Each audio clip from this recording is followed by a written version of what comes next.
Hello dear students. In the last class we gone through with the introduction class of the haloalkanes and haloarenes. There we have studied the definition of haloalkanes and haloarenes. In the today's class we are going to discuss the classification of haloalkanes and haloarenes. So here the haloalkanes are classified on the many bases. Among them the first one is on the basis of the number of halogen atoms.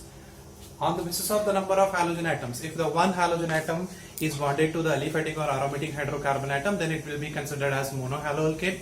If it is 2, dihaloalkane or arene. If it is 3, trihaloalkane or arene. If it is many, polyhaloalkanes or haloarenes. I have given here some of the examples. See here. Here the first example, it is ethane.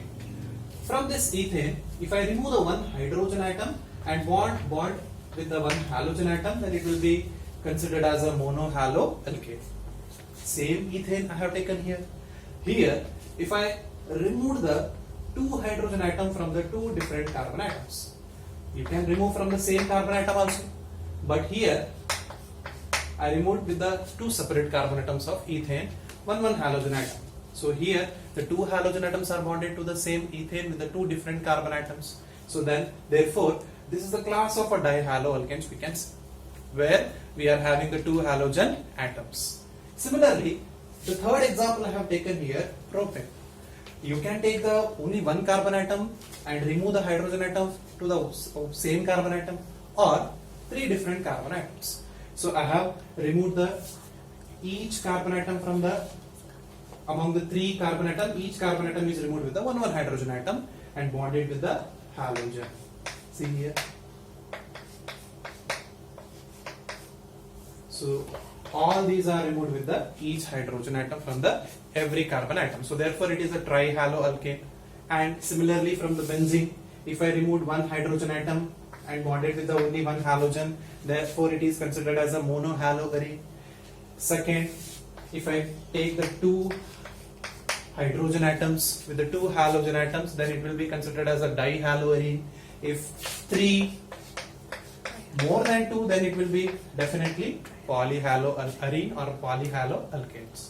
So based on the number of halogen atoms, if 1 or 2, 3, we can say that di, tri, tetra or many means polyhaloalkanes and haloarenes.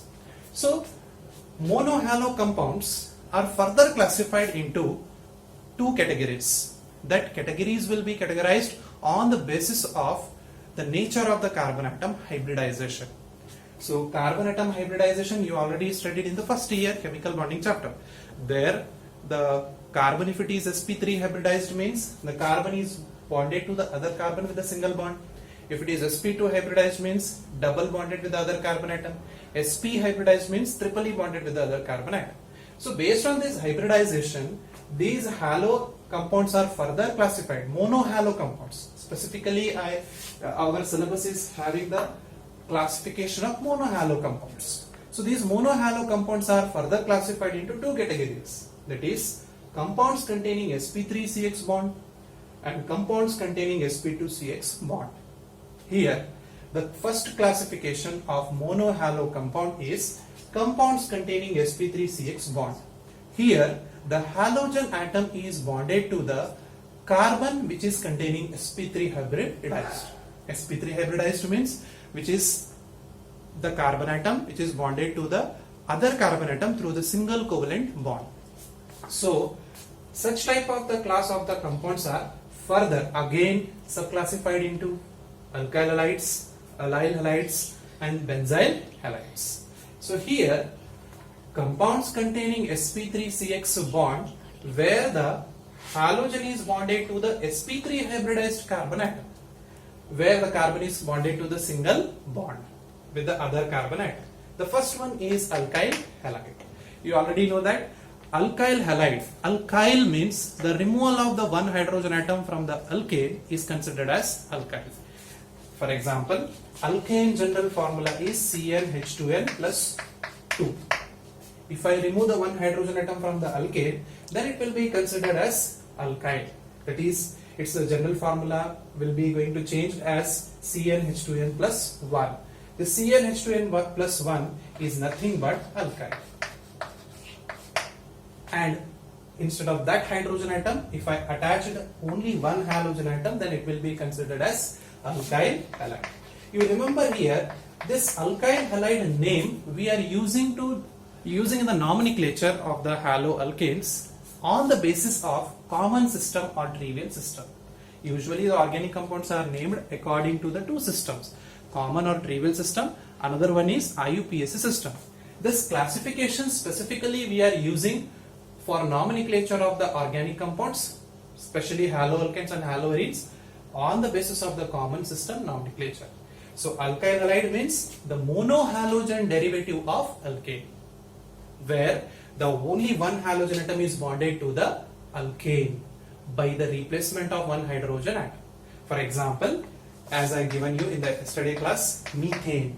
If I remove the one hydrogen atom from the methane, it will be considered as methyl, and bonded with the chlorine, then it will be considered as methyl chloride. Ethane, removed with the one hydrogen atom, if I attach it with the bromine, then it will be ethyl bromide. So generally propyl bromide, butyl bromide, pentyl bromide, hexyl bromide, and so on. So this is about the alkyl halide. So these alkyl halides further again classified on the basis of the nature of the carbon atom to which the halogen atom is bonded. That is, primary carbon atom if it is there, alkyl, primary alkyl halide. Secondary carbon atom if it is there, secondary alkyl halide. Tertiary carbon atom if it is there, tertiary alkyl halide. So these alkyl halides are further classified into three categories: primary alkyl halide, secondary alkyl halide, and tertiary alkyl halide. Nice.